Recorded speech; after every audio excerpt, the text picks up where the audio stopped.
வாசி life style சேனலுக்கு வாங்க. ரோட்டுக்கடை முச்சை ரெசிபி செய்ய போகிறோம். அதற்கான இன்க்ரீடியன்ட்ஸ் எடுத்து வச்சுருக்கேன். செய்யும் போது பார்க்கலாம். கடலை எண்ணெய் 1 டேபிள் ஸ்பூன் ஊற்றிக்கலாம். கடுகு உளுந்தம்பருப்பு போட்டுக்கலாம். கடுகு வெடிக்கவும் கொஞ்சம் சோம்பு போட்டுக்கலாம். கொஞ்சமாக கருவேப்பிலை போட்டுக்கலாம். 2 மீடியம் சைஸ் வெங்காயம், பல்லாரி வெங்காயம் நறுக்கி வச்சுட்டு அதை சேர்த்துக்கலாம்.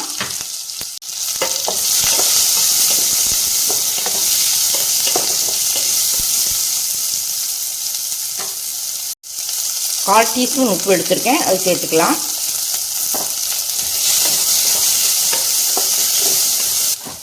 இதோட 2 மிளகாய் சேர்த்துக்கலாம்.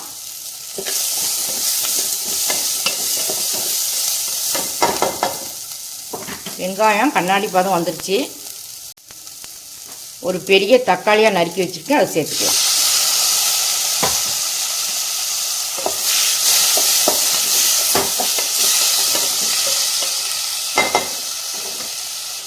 கால் டீஸ்பூன் மஞ்சள் பொடி சேர்த்துக்கலாம்.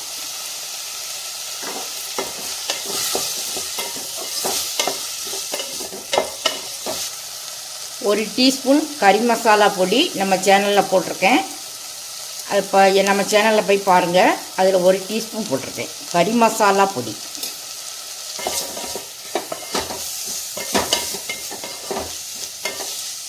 ரோட்டுக்கடை மொச்சை கூட்டுக்கு தேவையான தண்ணி ஊற்றிக்கலாம். இந்த மசால் கொஞ்சம் லைட்டாக வேகிறதுக்காக.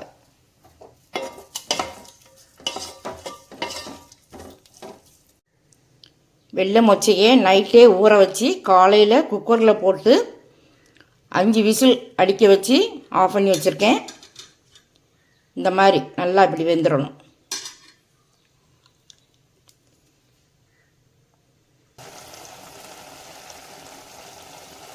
வேக வச்ச மொச்சையை சேர்த்துக்கலாம்.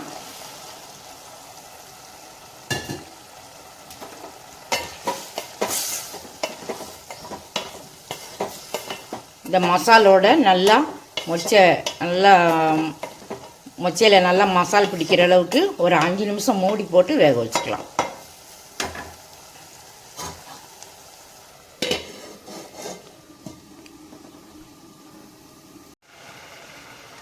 கடலை மாவு 1 டீஸ்பூன் தண்ணியில் எப்படி தண்ணியாக கலக்கி வச்சுருக்கோம். அதை கடைசியாக இந்த மசால் மொச்சையில் ஊற்றி வேக வச்சுக்கலாம். இப்படி வேக வைக்கும்போது இந்த மசால் மொச்சை கொஞ்சம் கட்டியாக வரும்.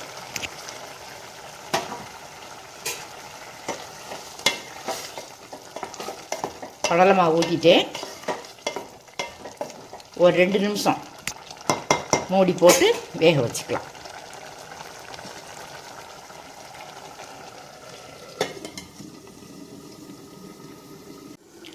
ரெண்டு நிமிஷம் ஆயிடுச்சு, திறந்து பார்க்கலாம்.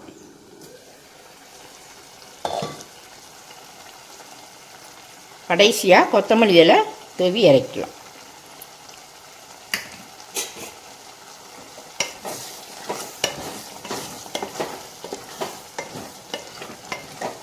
ரோட்டுக்கடை மசால் மொச்சை பெர்ஃபெக்டாக ரெடி ஆகிருக்கு. அடுப்பு ஆஃப் பண்ணிக்கலாம். ரோட்டுக்கடை மசால் மொச்சை பெர்ஃபெக்டாக ரெடி ஆகிருக்கு. வீட்டில் பழைய சோறு இருந்தால் ரோட்டுக்கடையில் போய் அப்படியே ஒரு மசால் மொச்சை வாங்கிட்டு வரலாம் அப்படின்னு வாங்கிட்டு வருவோமா இல்லையா?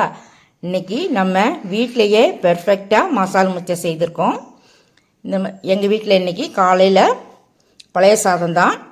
பழைய சாதத்துக்கு பெர்ஃபெக்டான மசால் மொச்சை, ரோட்டுக்கடை மசால் மொச்சை செஞ்சுருக்கோம். இந்த மொச்சை செய்து சாப்பிட்டு பார்த்துட்டு சப்ஸ்கிரைப் பண்ணுங்கள், பெல் பட்டன் ஆன் பண்ணுங்கள், பிடிச்சிருந்தால் லைக் பண்ணுங்கள்.